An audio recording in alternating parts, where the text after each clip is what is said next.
Dice las Sagradas Escrituras en el primer libro de Crónicas 12:32: de los hijos de Isaacar, 200 principales, entendidos en los tiempos, y que sabían lo que Israel debía hacer, cuyo dicho seguían todos sus hermanos. Israel sabía qué tenía que hacer, porque había hombres entendidos en los tiempos que le decían lo que Dios quería que ellos hicieran. Hoy ya llegamos al 6º capítulo de la carta a los Efesios, y a todos los que han podido estar todos los días que hemos podido presentar la escritura desde el capítulo 1 hasta el capítulo 6, y han podido seguir la secuencia. Los que no, pues se lo perdieron. No, los que no han podido estar acá por diferentes circunstancias, pues ya saben que en la página de YouTube de la iglesia, ahí están todas las prédicas de mis hermanos y cada uno de nosotros. Ahí pueden verla, pueden accesar. En la cartelera está la dirección, y el que no la sepa, pues nos las pide y se le enviamos el link para que pueda estar allí. Ahí están todas las enseñanzas que hemos hecho, todo lo que nos paramos acá por la misericordia del Señor. Y me ponía a meditar que un predicador que murió en 1981, Martin Lloyd-Jones, este hombre predicó en la carta a los Efesios, y solamente en la parte o en la mitad del capítulo número 6, él predicó 40 sermones o más de 40 sermones. Es decir, que este hombre le sacó el jugo, como se dice, a la palabra. Solamente de ese espacio de la mitad de la carta de los Efesios, el capítulo número 6, predicó más de 40 sermones, bien detallado, bien preciso. Por supuesto, yo no voy a hacer eso, ya hoy culmino con 6 predicaciones, 6 enseñanzas, y pido al Señor que realmente eso sea para instarnos, tanto a usted como a mí, a leer la Sagrada Escritura de manera consecutiva. Es importantísimo que entendamos lo que Dios ha preparado. Dios se propuso, Dios es un comunicador por excelencia, y Él se propuso hablar con el hombre en su idioma, en el idioma humano, y nos dejó la Sagrada Escritura. Hoy ya sabemos, la tenemos a través de la tecnología. Me decía ayer alguien: mira, un sobrino quiere comenzar a leer la palabra, tiene ciertas inquietudes. ¿Qué le dices tú? Dice que le envíes una recomendación o le envíes un link, y le dije: mira, lo que tiene que hacer es bajar una aplicación y allí comienza a leerla, y en esa aplicación hay diferentes versiones de la Biblia, y lo que tienes que hacer es, bueno, dile que baje esta aplicación, y le vas indicando qué palabras debe leer o qué libro debe leer, y le vas indicando. Y me llamó la atención porque es un muchacho que tiene esa inquietud. Nosotros tenemos la bendición de la escritura en este tiempo, y muchas veces la desaprovechamos. La tenemos en español, la tenemos en inglés, la tenemos en interlineal, la tenemos en griego español, en hebreo español, y aún así no valoramos. Se está celebrando por aquellas 95 tesis que clavó Martín Lutero allá en Alemania en 1518, que de hecho lo que quiso hacer fue una cosa, y Dios propuso hacer otra. Y curiosamente se ha estado celebrando en el país, en varias ciudades del país, en este caso Maracaibo, San Francisco, conmemorando el Día de la Biblia. Y nosotros tenemos muy poco conocimiento de lo que pasó, lo que impactó la reforma en la sociedad europea. Fue tan impactante que cambió la historia, la reforma. ¿Por qué? Por la Escritura. La Escritura, la palabra de Dios, transforma vidas, transforma naciones y transforma aún a iglesias. La iglesia que decide ser una iglesia bíblica, que camina conforme a la Escritura, es una iglesia que va a ser una iglesia que realmente va a saber qué debe hacer en todas circunstancias. ¿Vivimos tiempos difíciles? Sí. Siempre ha habido tiempos difíciles. Como le digo muchas veces, a los antiguos les tocó leones, tigres, sierras, espadas. A nosotros nos toca este tiempo. Y es importante que estemos preparados para dar razón.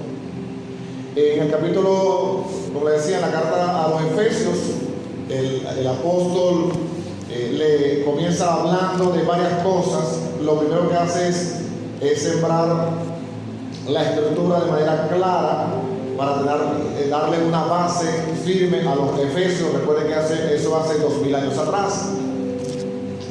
Una cultura, una situación bien difícil que vivían ellos, y él les escribe una carta. Él les había estado con ellos 2 a 3 años ministrándoles personalmente. Luego se va y luego él les envía, según los estudiosos, a los 6 años, un poquito más, pronto menos, les envía esta carta a los Efesios. Y comienza en el capítulo 1 a decir todas las bendiciones que Dios les preparó. En el capítulo 2 le dice la condición en la cual estaban y lo que Dios hizo. En el capítulo 3 fortalece ahí la enseñanza. Y en el capítulo 4 empieza a decirles la vida que deben vivir en la iglesia, en la sociedad y todo lo demás. La semana pasada me tocó hablar sobre la familia, el matrimonio. Y en él sigue hablando sobre la familia. Así que voy a comenzar como siempre leyendo al completo y luego tomar el tiempo para algunas cosas. El capítulo número 6 de Efesios dice de la siguiente manera: hijos, obedeced en el Señor a vuestros padres, porque esto es justo. Honra a tu padre y a tu madre, que es el primer mandamiento con promesa, para que te vaya bien y seas de larga vida sobre la tierra. Y vosotros, padres, no provoquéis a ira a vuestros hijos, sino criadlo en disciplina y amonestación del Señor. Siervos, obedeced a vuestros amos terrenales con temor y temblor, con sencillez de vuestro corazón, como a Cristo, no sirviendo al ojo como los que quieren agradar a los hombres, sino como a siervos de Cristo, de corazón, haciendo la voluntad de Dios, sirviendo de buena voluntad como al Señor y no a los hombres, sabiendo que el bien que cada uno hiciere es de recibirá del Señor, sea siervo o sea libre. Y vosotros, amos, haced con ellos lo mismo, dejando las amenazas, sabiendo que el Señor de ellos y vuestro está en los cielos, y que para Él no hay acepción de personas. Por lo demás, hermanos míos, fortaleceos en el Señor y en el poder de su fuerza, vestidos de toda armadura de Dios, para que podáis estar firmes contra las acechanzas del diablo.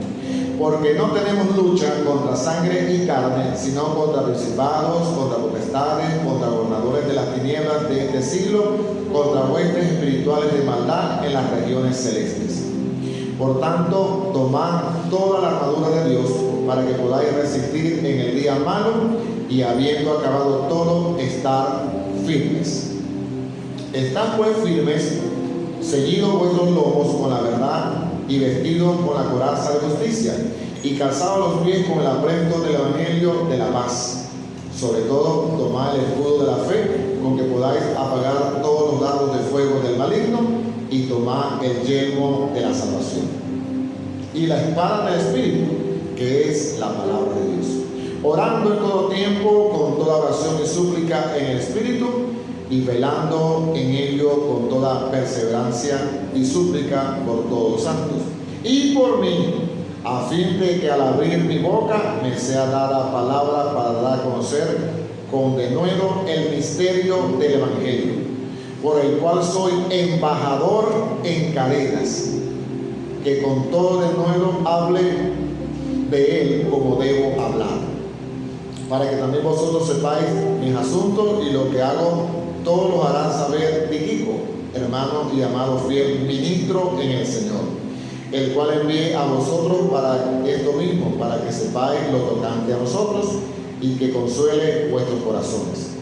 Paz sea a los hermanos y amor con fe, de Dios y Padre del Señor Jesucristo. La gracia sea con todos los que aman a nuestro Señor Jesucristo con amor inalterable. Amén.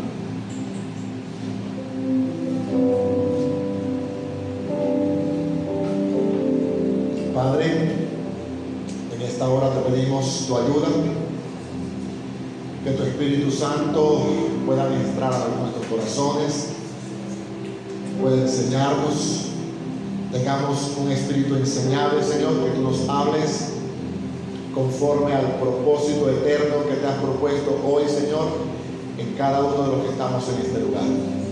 Te pido, Señor, que seas tú hablando. Tú conoces nuestras necesidades, sabes de qué tenemos necesidad antes que lo pidamos, antes que abramos nuestra boca, ya tú habrás respondido, Señor. Gracias, porque tenemos a un Dios que se complace en escuchar y se complace en responder. Gracias por hacernos tus hijos, gracias por lavarnos con tu sangre, gracias por morir en la cruz del Calvario, gracias por entregar toda tu vida, toda tu sangre en esa cruz, y gracias por levantarte de entre los muertos y estar reinando junto a Dios Padre. Gracias por enviar a tu Espíritu Santo a morar en nosotros y con nosotros, a revelarnos cada día tu palabra y a enseñarnos a amarte, a seguirte y a obedecerte, no importa lo que cueste. En el nombre de Jesús, amén y amén. Bien, como les decía, ya en el capítulo número 6 estamos concluyendo, y lo primero que comienza a decir el apóstol, o siguiendo la línea de la familia, es: hijos, obedeced en el Señor a vuestros padres, porque esto es justo. Y luego dice: honra a tu padre y a tu madre, que es el primer mandamiento con promesa, para que te vaya bien y seas de larga vida sobre la tierra. Y usted lo lee en el 2023 y usted dice: bueno, claro, los hijos tienen que hacer caso. Pero recuerde, esta es la carta que escribió el apóstol Pablo hace 2000 años atrás, en una cultura total y absolutamente diferente a la que hoy vivimos. En aquel tiempo, para que usted sepa, los niños eran unas cosas. Los padres decidían si ese niño vivía o no vivía. Es decir, salió la partera y le decía: aquí tengo tu bebé, y se lo ponían allí. Y el papá venía y lo agarraba. Ese niño vivía. Pero si el papá daba la espalda, ese niño moría. Y eso era lo normal allá. No se crea que ¡ay, el niño! ¡Ay! No. El niño era una cosa. Así que el papá decidía si lo aceptaba o no. Y generalmente no lo aceptaba. A menos que fuera un niño que lo veían fuerte. Y si era niña, desechado. Era la basura. Era algo sin valor. Lo tiraban allí. Y lo vendían, y lo comercializaban, y lo prostituían, y lo convertían en esclavos. Así era la cultura de allá, en ese tiempo. Y en esa cultura, el apóstol Pablo le dice a los efesios: ustedes honren y obedezcan a sus padres. Imagínense qué imagen tendría ese niño sabiendo que ellos no eran valorados, eran cosas. Pero el apóstol Pablo le escribe: obedece a tu papá, obedece a tu mamá, y además de eso, honra. Honralo. No es que mi papá es bueno, mi papá es malo. Obedécelo y honra. Y esto es importante, sobre todo para los hijos en este tiempo, porque los padres hacemos todo lo posible por darle lo mejor a nuestros hijos, inclusive darle lo que nosotros no tuvimos. Queremos darle a nuestros hijos lo que no tuvimos, porque la mayoría de nosotros tuvimos muchas necesidades. Éramos 10 hermanos, 12 hermanos, 15 hermanos, 20 hermanos, y no había para todo. Entonces, como tuvimos muchas necesidades, queremos darle lo mejor a nuestros hijos. Si tenemos uno, pues queremos darle porque es el hijo único. Si tenemos dos, pues como ellos son menos que nosotros, pues queremos darle lo mejor. Pero a veces no, los hijos no aprecian eso. Curiosamente, los hijos creen que los papás tienen que darle porque tienen que darle, pero no obedecen. Fíjense que solamente le dan dos cosas: obediencia y honra. La obediencia, por supuesto, mientras están bajo la tutela del padre. Una vez que se casan, como fue el caso de mi hija, ya sale de mi cobertura, ella ya está con su esposo y ya se toma las decisiones allí. Pero la honra continúa aunque se vayan ido de la casa. Debemos seguir honrando a nuestros padres. Aunque ya nos hemos casado, aunque hemos formado otro hogar conforme a la Escritura, hay que seguir honrando al papá y a la mamá. Y eso es muy importante porque cuando el Señor viene a la tierra y está hablando con los fariseos, le dicen: ustedes han invalidado la palabra de mi padre, poniendo mandamientos de oro. Le dicen a la gente: es corbán, esto es mi ofrenda a Dios, es lo único que puedo hacer. Ya le ofrecí a Dios. Dijo: pero necesito comprar harina hoy y queso. Papá, yo no puedo. Yo le di la ofrenda al Señor, se la dejé allá en el templo y ya no puedo dar más nada. Mejor necesito hacerme los lentes porque no veo para leer la Biblia. No, papá, no te puedo ayudar más porque ya yo di la ofrenda allá en el templo. Dijo: pero necesito comprar un pantalón. Mira, no, papá, no tengo para pantalón, para zapatos, porque ya yo di mi ofrenda a Dios. Eso enseñaban los fariseos. Invalidaban la palabra. Nosotros tenemos que honrar a nuestros padres hasta que partan de esta tierra. Hoy en día con medicina, de pronto con llevarlo al médico, de pronto con estar ahí a su lado, de pronto usted, sus recursos son limitados, gloria a Dios, pero con estar allí, sobre todo, si usted lo tiene aquí y lo tiene vivo, honre. Si lo tiene lejos, pues ya no puede estar allí, por supuesto. Pero si lo tiene acá y lo tiene vivo, honre, decídelo, hable con él. Mi mamá, cuando estaba viva, yo vivía al lado, y el día que no iba se ponía a hablar. Vivía al lado: no me va a visitar. Mamá, pero yo se la saludaba, se podía saludarla por la cena, pero si no iba a su casa, decía que no la visitaba. Y gloria a Dios que vivíamos cerca. Entonces, es importante eso, los hijos, obedecer y honrar a sus padres. Continúo. Luego le dice a los padres: y vosotros, padres, no provoquéis a ira a vuestros hijos, sino criarlos en disciplina y amonestación del Señor. Esto es importantísimo porque a veces nosotros, que somos padres y queremos lo mejor para nuestros hijos, pero algo sí, entendamos, no sabemos qué es lo mejor para nuestros hijos. Creemos, pensamos, imaginamos y pedimos a Dios dirección, pero no sabemos qué es lo mejor para nuestros hijos. Nuestros padres sí lo saben, por supuesto, nuestros padres celestiales. Y a veces somos tan exigentes con nuestros hijos, a veces queremos vivir nuestra vida a través de los hijos. Si yo quería ser ingeniero, pero no pude por X cosas, quiero que mi hijo sea ingeniero. Si no pude ser doctor, abogado, arquitecto o alguna profesión, quiero proyectar mi vida a través de mí. Hubo un caso muy, muy triste con una muchacha que ella hacía todo lo posible por agradar a su mamá, a su papá, y hacía esto, y hacía lo otro, y hacía esto, y hacía lo otro, y mira, que vos tenés que hacer esto, y tenías que hacer, y tal, y lo otro.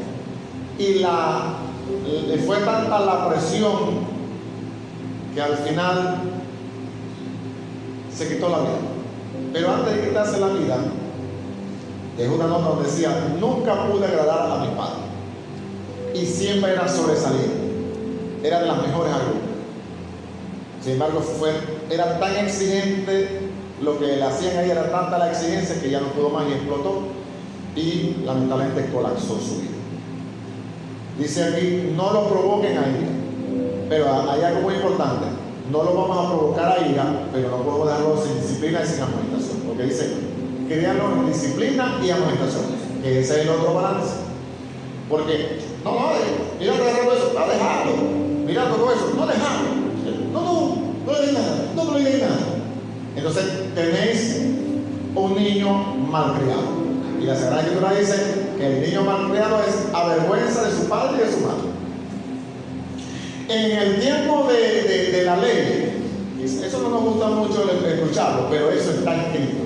En el tiempo de la ley, el hijo que era desobediente, que era grosero, que irreversiblemente morirá. Le faltó el respeto a su madre, morirá. Claro, ya eso no existe, gloria a Dios, porque estamos en la gracia. Aleluya, gloria a Dios. Gloria a Dios. Quizás de pronto nosotros no estuviéramos vivos. Gracias a Dios que no existe eso. Pero eso nos muestra la severidad y la importancia de la obediencia hacia nuestros padres, de parte del Señor. Y eso tenemos que tenerlo en cuenta. Seguimos.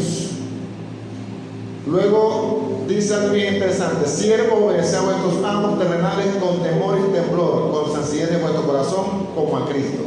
Recuerden que aquí está hablando de esclavos. Los esclavos no tenían ningún tipo de derecho, no había sindicato, derechos humanos, la ONU, de Human Rights Watch, nada de eso. El siervo también era un objeto que muchas veces tenía menos importancia que un animal. Sí, menos importancia que un animal.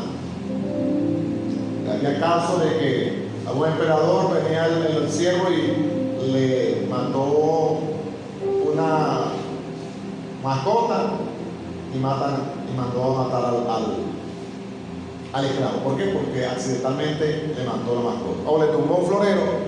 El florero era más importante que el esclavo. Matarlo. Me rompió el florero. Así estaba estipulado allá. Así era de severo.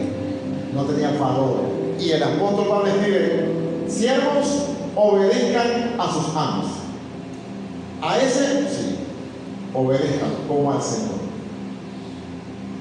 Como al Señor. Y eso es importante porque hoy en día, gracias a Dios, no existe la esclavitud, gracias al Evangelio y a la Escritura, que le dio iluminación a muchos hombres que lucharon y lucharon y lucharon hasta que fue abolida la esclavitud en todo el mundo.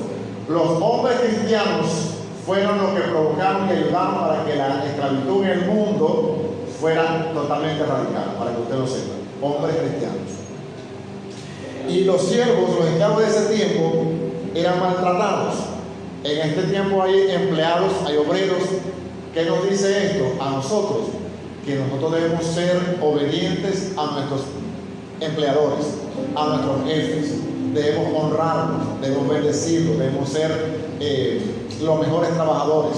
Los cristianos deben ser los mejores trabajadores. Si usted es empleado, si usted es maestro, es doctor, es profesor, es enfermera, es doctor, cualquiera de sus profesiones, usted es panadero, o es arquitecto, o es albañil, tiene que ser el mejor de los albañiles, honesto, sincero, un carpintero honesto, un mecánico honesto, que la gente diga: voy para allá, voy para el hermano tal, voy para el camarón tal. ¿Por qué? Porque eres honesto, porque eres sincero. El jefe te deja las herramientas allí, la llave, y no tiene ningún problema porque sabe: no, ese es honesto, ese no me va a robar, porque es honesto.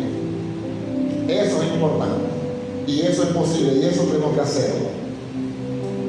Y después dice algo que debió ser bien interesante. En el verso 9 dice: vosotros, amos, haced con ellos lo mismo, dejando las amenazas, sabiendo que el Señor de ellos y vuestro está en los cielos, y para Él no hay acepción de personas. Como les decía, los amos allá tenían total autoridad. Tanta autoridad tenían que los hijos de los esclavos eran de los amos. Es decir, usted tenía un niño, 2 niñas, 4 niñas, 10 hijos, esos no eran suyos. ¡Ay, tengo mis hijos! No, usted no tiene hijos. Esos son del amo. Y él decidía qué hacía: si los vendía, los regalaba, los mataba, los mantenía como esclavos, lo que él quisiera, eran de él. Él hacía como él quería. Y en ese contexto, él le dice: oiga, ustedes se han convertido al Evangelio. Ustedes van a tratar a sus siervos, a sus esclavos, con respeto, con amor y con cariño. Porque ustedes son amos de ellos, pero ustedes tienen un amo arriba. Y para él no hay excepción de personas. Para nosotros no es muy, como que no es muy impactante, pero ustedes imagínense cómo sería cuando estaban leyendo la carta a los Efesios allá en Éfeso, un domingo en la mañana.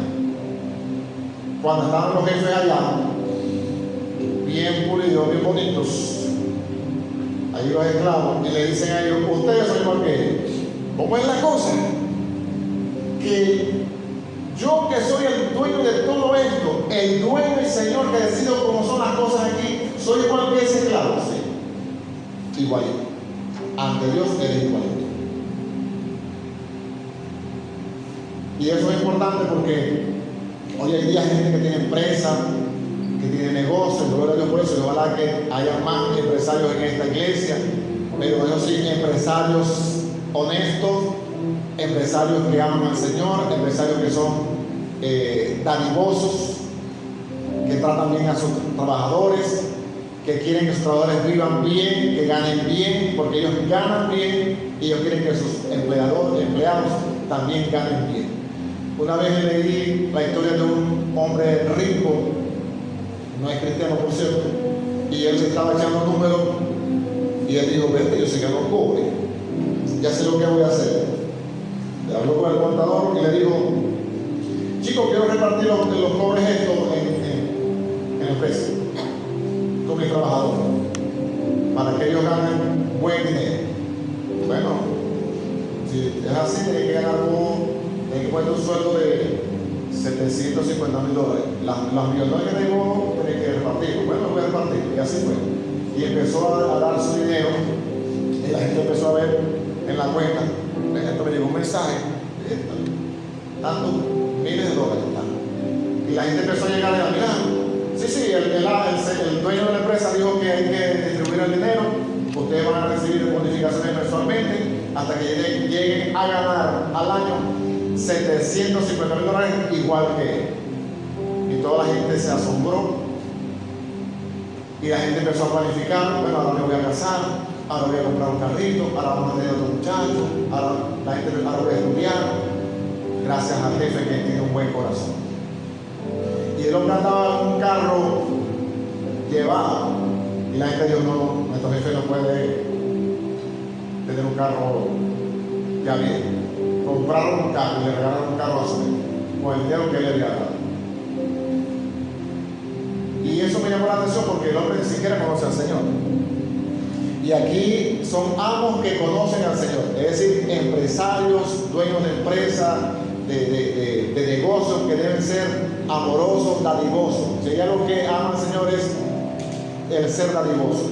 Y eso nos quita la Sagrada Escritura. Yo he conocido gente dadivosa, como he conocido gente que no es nada dadivosa.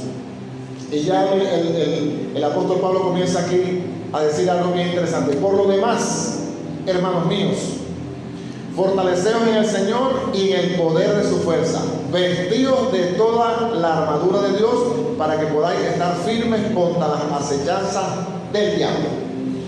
Este espacio que toma aquí el apóstol Pablo cambia ya todo. O sea, él habla todo de las bendiciones. Ustedes están bendecidos, son hijos del Señor, son salvos, tienen todo. Eso sí, permítanme decirle esto. Y empieza a decir, ustedes están en una guerra espiritual constante. Y es bien interesante, ¿por qué? Porque muchos cristianos creemos, imaginamos y pensamos que estamos en un campo de diversión, en algo bien chévere, pero realmente estamos en un campo de guerra. Estamos en una guerra. Hermano, pero es que yo no le hago nada al diablo. El diablo se mete con Efraín, que Efraín sabe bastante de la Biblia, y con su esposa, que ahora es Rosario, que era su esposa. Se mete con Jairo, con Renzo, con Darle también, porque Darle le gusta hablar mucho. Pero conmigo no, yo soy tranquilo, hermano. Yo me siento ya en la última banca, me porto bien, debo de vez en cuando, y el diablo no se mete conmigo. El día que usted levantó la mano, recibió al Señor como Salvador de su vida, se hizo enemigo del diablo. Y el diablo se la tiene jurada a usted para matarlo, para cortarle la cabeza. O usted es, como dice el Señor, el que no es conmigo, contra mí es. Si usted está con Dios, y yo espero que esté con Dios, entonces usted está contra el diablo. Y él lo sabe. Y él se la tiene jurada a usted que le va a cortar la cabeza como sea. Y va a usar todas las artimañas, todas las acechanzas, toda la metodología que él tiene. Y recuerde, el diablo no es omnipresente, no es omnisapiente, ni es omnipotente. No puede estar en todas partes, no lo puede todo y no lo sabe todo.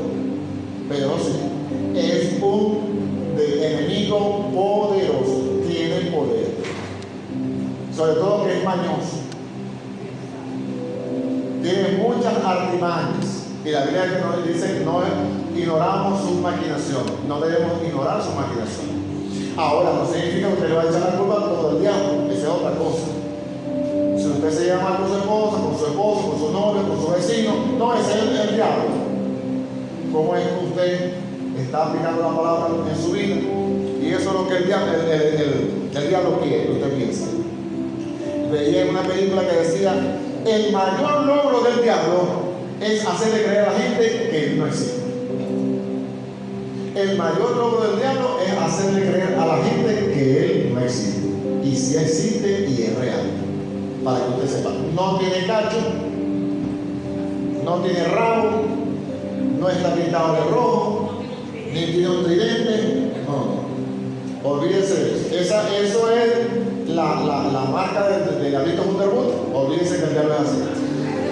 Olvídese que es así.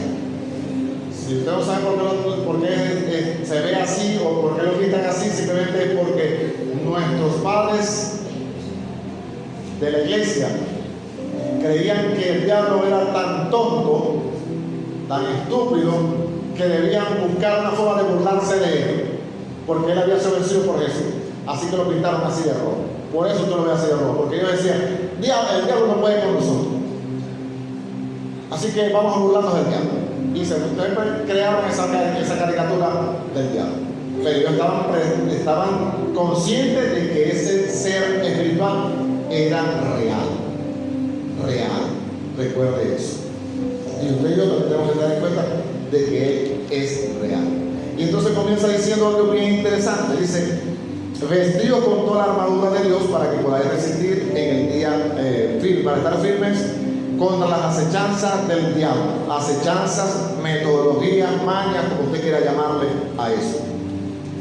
Dice: porque no tenemos lucha contra sangre y carne, sino contra principados, contra potestades, contra los gobernadores de las tinieblas de este siglo, contra huestes espirituales de maldad en las regiones celestes. Empieza a hablar de toda una cantidad de entes demoníacos que están allí para alterar, para dañar, para buscar cómo lo hace caer. Recuerden que ya tiene entenebrecido la mente de la gente que no está allá. Pero ustedes son enemigos y lo van a atacar con todos los dientes. Yo estuve en el cuartel. Yo no he estado ninguno de nosotros, gracias a Dios, ha estado en una guerra. Gracias a Dios, Venezuela nunca ha estado en una guerra mundial. Sin embargo, los que han estado sí pueden decirnos lo terrible que es. Yo estuve en el cuartel, estuve sirviendo y tuve la oportunidad, se puede decir así, de estar en campos, en un campo donde te disparaban, valga la redundancia, disparos de verdad, balas de verdad. Un fusil que usa un proyectil 7.65, alcance de 1000 metros, con una efectividad de 750 metros, de manera que si yo disparara acá, pues todos caerían humanos. Y pasé por un sitio, era el entrenamiento, agarré el fusil con 2 caserinas, es decir, los cartuchos donde van las balas, aquí y aquí, y salía corriendo por un pasillo, o era una callejuela, porque eso era un monte allá en la villa. Iba corriendo, iba disparando, veía la silueta, le iba disparando. Tenía que ir contando en medio del entrenamiento, tenía que ir contando mentalmente cuántos proyectiles me quedaban, porque llegaba a un sitio donde iba a haber una silueta que eran como guerrilleros y tenía que tener suficiente bala para matarlo después. Así que iba cortándolo y disparando. Le sacaba la otra, me paraba, quitaba este, ponía este, armaba el otro y empezaba a disparar. Y ahí tenía que disparar en ráfaga, en vivo. Ahora, ¿cuál es el punto de cuál era el peligro de eso? Si iba a ir, el peligro estaba en que atrás venía otro disparando balas de verdad igual que yo. Si yo me detenía, me atrasaba, él me podía disparar y matar. Esa era, digamos, la parte peligrosa. No me imagino cómo será una guerra, que uno las ve en las películas y eso es terrible. Pero nosotros estamos en una guerra. Usted está caminando y hay minas que van a estallar, si lo ha visto en la película por supuesto, y estallan y sale por allá el brazo, por aquí sale la pierna, por allá sale la cabeza, o por aquí queda herido. Una de esas películas de guerra que yo he visto, me llama la atención, se llama Hasta el último hombre. No es una película cristiana propiamente dicho, pero se la recomiendo. El protagonista sí es cristiano, es decir, el personaje que ahí están personificando era un hombre cristiano y estuvo en la Segunda Guerra Mundial. Y ahí se ven escenas bien fuertes, pero nos dan la idea de lo que es una guerra, porque usted y yo no sabemos lo que es una guerra física, pero esta estamos en una guerra espiritual y es real. A menos que estemos apercibidos que estamos en una guerra, usted va a creer que está en un parque de diversiones y que todo va a ser bonito, todo chévere. No, aquí hay una guerra, hay un enemigo que vencer y se llama el diablo. Pero hay herramientas que Dios nos ha dado, dice aquí. Por tanto, tomad toda la armadura de Dios para que podáis, ¿bien? Para que podáis resistir en el día malo. Y habiendo acabado todo, estar firmes. Para que puedan resistir. Es decir, esto es de verdad. Para que podamos resistir. Y entonces comienza diciendo las partes de la armadura. Estad pues firmes, ceñidos vuestros lomos con la verdad. Vuestros lomos con la verdad. Claro, como nosotros nunca hemos visto a un gladiador romano, se nos dificulta entender eso. Pero para que lo entiendan tranquilamente, el gladiador o el soldado romano pues usaban batas o bartolas, no eran pantalones como estos que usted puede correr, ¡ay, qué le allá no, eran bartolas, así que tenían que arremangarse eso y amarrárselo acá bien fuerte, como el hijo de Simba y su cinturón mágico, a lo que le digo eso. En pocas palabras, amárrense los pantalones, le está diciendo Pablo a los Efesios. Amárrense los pantalones, que esto es verdad. Ceñidos vuestros lomos, no es otra cosa que amárrense los pantalones, prepárense que viene la guerra. Estamos en una guerra. Eso es lo que le está diciendo el apóstol Pablo. Y luego le dice, vestidos con la coraza de justicia. La coraza era la parte más grande que protegía todas las partes vitales, corazón, hígado, toda esa parte. Vístanse con la coraza de justicia. La coraza de justicia no es otra cosa que la justicia que hemos recibido de parte de Dios y viviendo nosotros como hombres y mujeres bíblicos, sabiendo que tenemos que vivir en justicia, en verdad, siendo gente justa, que la gente pueda ver en nosotros la justicia de Dios, en cada uno de nosotros. Estamos vestidos con esa justicia que Dios nos ha dado y la gente la puede ver. Y esa justicia nos va a proteger nuestro pueblo. Luego continúa diciendo, y calzados los pies con el apresto del Evangelio de la paz. En aquel tiempo los soldados usaban sandalias, pero esas sandalias tenían tracción delantera, como los carros. Es decir, tenían púas abajo, como los tacos de los futbolistas hoy en día, que ellos meten en la grama y se agarran. Bueno, esos calzados de los soldados romanos tenían eso y podían caminar, correr y agarrar y podían avanzar muy rápido. Eso le daba mucha ventaja a ellos. En este caso, para nosotros, el tener el apresto del Evangelio en nuestros pies es caminar con esa convicción de que hemos creído en ese evangelio. Que el evangelio que hemos recibido es verdad, que el evangelio que hemos recibido nos sostiene, nos mantiene firmes para la lucha. Recuerda que estamos en una lucha y mientras tengamos el evangelio, calzados nuestros pies con el evangelio, estamos firmes. Y por supuesto la única forma de estar firme con el evangelio es conociendo la palabra de Dios cada día, meditando en ella cada día. De lo contrario, mis hermanos, va a ser muy, pero muy difícil que podamos resistir en el día malo. Luego dice, sobre todo tomad el escudo de la fe, con que podáis apagar los dardos de fuego del maligno. Este otro equipo de la armadura, lo que hemos visto en la película Gladiador, con el actor Russell Crowe, hemos visto que él pelea en la arena romana con una espada, un escudo aquí amarrado y pelea. Gladiador. Pero ese no es el escudo que habla ahí el apóstol Pablo. En otras, si usted ve otras escenas, va a ver que hay un escudo grandote y lo ponen aquí y se pueden proteger completamente. ¿Por qué? Porque en aquel tiempo agarraban las flechas, le prendían, le ponían brea y las lanzaban y mataban a los enemigos. Pero ellos tenían agarrados ese gran escudo y se ponían a proteger.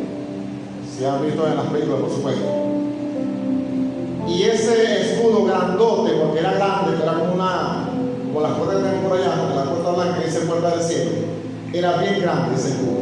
Ellos podían proteger todo su cuerpo aquí. Y cuando se ponían todos juntos, podían hacer una gran barricada. Era un escudo. Totalmente protegía todo su cuerpo. En este caso dice el escudo de la fe. Es la fe puesta en Jesús la que nos va a ayudar a permanecer firmes en esta guerra que tenemos por delante. Solamente la fe en Jesús y lo que Él hizo en la cruz por nosotros es lo que nos va a permitir seguir en esta lucha. Recuerden que esta lucha se termina, ¿sabe cuándo? Cuando venga el Señor o cuando nos muramos. La guerra es pareja. El enemigo no descansa. Dios no duerme, Dios no descansa y el enemigo tampoco descansa. Cuando Él se descansa, manda un demonio y manda a otro y ahí nos sigue atacando. Él va a ver qué endija, por qué endija se mete. Fíjense que esa armadura tiene varias partes, varios complementos. Y Él va a ver en cuál de esos hay una rendija para Él meterse y lanzarle a usted un dardo de fuego para que su fe mengue. Si algo que nos mantiene firmes a nosotros es la fe. No que Dios dijo que ayúdate y yo te ayudaré. Eso es mentira. En la Biblia no dice eso. No que hay que dar una ayudadita a Dios. Eso es mentira. La Biblia dice: el justo por la fe vivirá. El justo por la fe vivirá. No dice que tengo que ayudar. Tengo que tener mi fe puesta en Jesús, en su palabra, en sus promesas. Para eso son sus promesas. ¿Por qué? Porque Dios es fiel. Y como Dios es fiel, puedo confiar en Él. Puedo poner toda mi confianza en Él. No me va a defraudar. Yo te puedo defraudar, cualquiera de mis hermanos te puede defraudar, pero Dios no te va a defraudar. Pero la única forma que puedas creer en eso es que creas y conozcas la palabra. Porque la fe viene y de oír la palabra de Dios. Tu fe va a crecer y vas a tener ese escudo grandote para protegerte a medida que comas esta palabra, que medites en ella, que la creas. No solamente que esperes que llegue el domingo para que aquí se pare alguien a predicar una palabra y ya, con eso es todo. No te puedes conformar con eso. Nosotros venimos acá a predicarte la palabra del Señor con la intención de incentivarte, animarte y que tú allá en tu casa medites y comas la palabra, que sea deleitosa la palabra. No te puedes conformar con este tiempo. ¿Por qué? Porque aquí nosotros los predicadores tenemos a lo sumo 1 hora para darte el consejo de Dios a través de la palabra. Y allá tenéis 168 horas continuas bombardeando el enemigo. 1 hora contra 168. Echarle pluma a eso. Así que nuestra fe es el escudo. Y luego dice, y tomar el yelmo de la salvación. El yelmo simplemente era el escudo, perdón, era el casco que se ponía en la cabeza para protegerse, por supuesto, la cabeza. En este caso es el yelmo de la salvación. ¿Por qué la salvación? Pero ya yo soy salvo. Qué bueno que eres salvo. Debéis seguir creciendo en esa salvación. En tu cabeza, en tu pensamiento, que donde está la batalla más fuerte, que si soy salvo, que si no soy salvo, que si Dios me perdona, que si ahora me escucha, que si ahora siento que me escuchan, pero ahora no me escuchan. Ay, la salvación, seré que pierdo la salvación. Protégete la cabeza, protege tu mente, que es la mayor guerra que hay. No hay un lugar donde el diablo ataque más que aquí, en tu cerebro, en tu pensamiento. Él va a querer robarte la palabra todos los días. Todos los días va a buscar qué hacer para robarte la palabra. Así que tienes que protegerte la cabeza. Y luego presenta el último elemento, que es el único elemento que se puede decir que es de ataque. Y la espada del Espíritu, que es la palabra de Dios.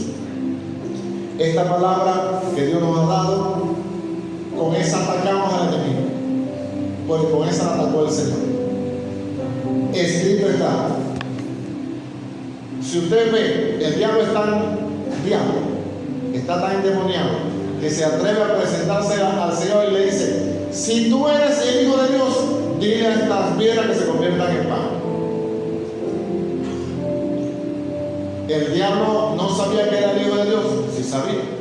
De hecho, los demonios se le presentaban y le decían, sabemos quién eres el Hijo del Santo, eres el Hijo de Dios, cállense, fuera. Le decía eso, sabía. Si eres el Hijo de Dios, decirle que se convierta en pan. Si eres el Hijo de Dios, lánzate de aquí. Si eres el Hijo de Dios, adorame. Escrito está, escrito está, escrito está. Siempre con la palabra. Pero para que usted pueda hacer eso y decir eso, usted tiene que saber que está escrito. Porque si usted no sabe que está escrito para usted y para mí, ¿cómo le va a decir al diablo? Escrito está. No puede. Y muchos de nosotros no atesoramos esto. Muchos de nosotros todavía en esta iglesia nunca han leído la palabra de Génesis hasta Apocalipsis. Y ya tienen 1 año, 2 años, 5 años, 10 años, 20 años y nunca han leído la Biblia completa. ¿Cómo van a decir? Escrito está. Hermano, es que yo leo pero se me olvida. Gloria a Dios. Siga leyendo. Siga leyendo. No se trata de que usted memorice completamente la Biblia. No tenemos esa mentalidad como aquel hermano que le dije que tiene la memoria tan buena que se ha guardado o se ha grabado o se ha aprendido o ha memorizado 20 libros de la Biblia completo.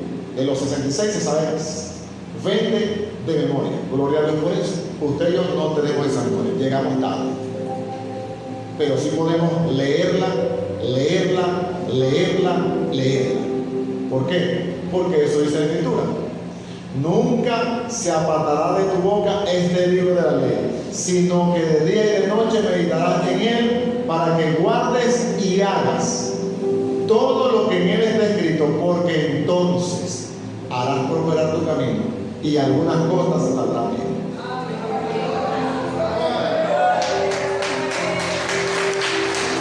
De hecho, si usted lee el libro de Josué, cuando comienza el libro de Josué, o mejor dicho, cuando usted comienza a leer los primeros capítulos, dice: mira que te mando y te esfuerces, que seas valiente.